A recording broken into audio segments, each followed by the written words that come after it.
1972 সালে 21শে জানুয়ারি খাসি, জয়ন্তিয়া আর গারো পাহাড়ে বুক ছিঁড়ে জন্ম নেয় এক নতুন রাজ্য।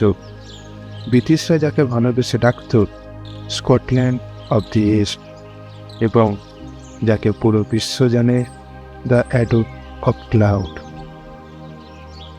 আমি শুভজিৎ, আপনারা দেখছেন ডায়েরিজ অফ দি লোকাল, এবং আজকে আমরা চলে এসেছি মেঘের দেশ মেঘালয়া।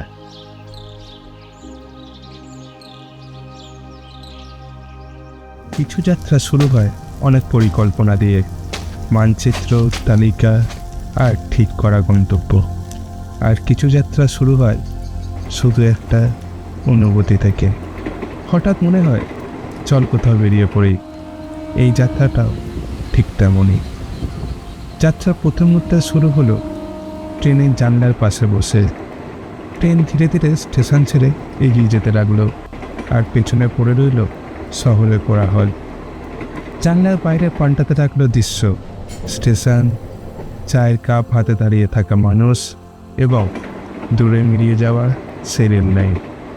মনে হচ্ছিল একটা নতুন গল্প যেন শুরু হতে যাচ্ছে।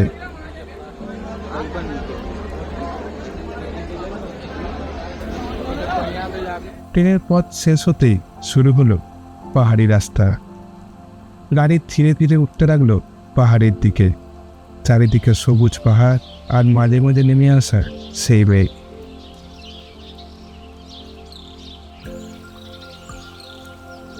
কিছু খাওয়া দাওয়া করে আমরা বেরিয়ে পড়লাম আমাদের প্রথম ডেস্টিনেশন উমরিয়াম লেক।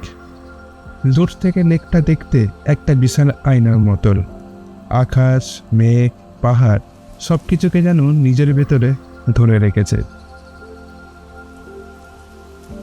কিছুক্ষণ দাঁড়িয়ে সেই দৃশ্যটা অনুভব করছিলাম, কিন্তু পাহাড়ের আবহাওয়া খুব বেশি সময় একরকম থাকে না।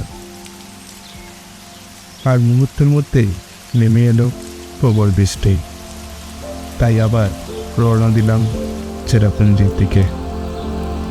পাহাড়ি রাস্তা ধরে চলতে চলতে হঠাৎ করেই সামনে খুলে গেল এক বিশাল উপত্যকা।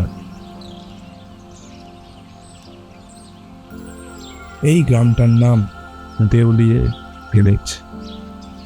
এই ভিলেজে মানুষের সাথে কথা বলে যেটুকু জানতে পারলাম, এখানে দূর দিগন্ত থেকে ডাকার জন্য মানুষরা নামের জায়গায় শেষ ব্যবহার করে। খুবই চেনা, নিজেদের পরিচিত শেষ, যেই শীষের সাথে পাখির ডাক বা কোনো পশুর আওয়াজ কোনো সম্পর্ক নেই। এই পাহাড়ি দৃশ্য আর মেঘ দেখতে দেখতে মনে হলো এই যাত্রাটা শুধু একটা যাত্রা নয়, একটা আলাদাই অনুভূতি।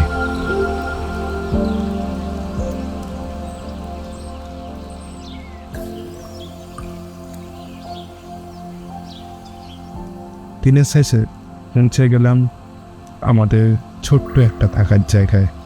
একটা ঘর, পাহাড়ি হাওয়া, আর চারপাশে নীরবতা। এই হচ্ছে যাত্রার শুরু। মেঘালয়ের আসল গল্প এখনো বাকি।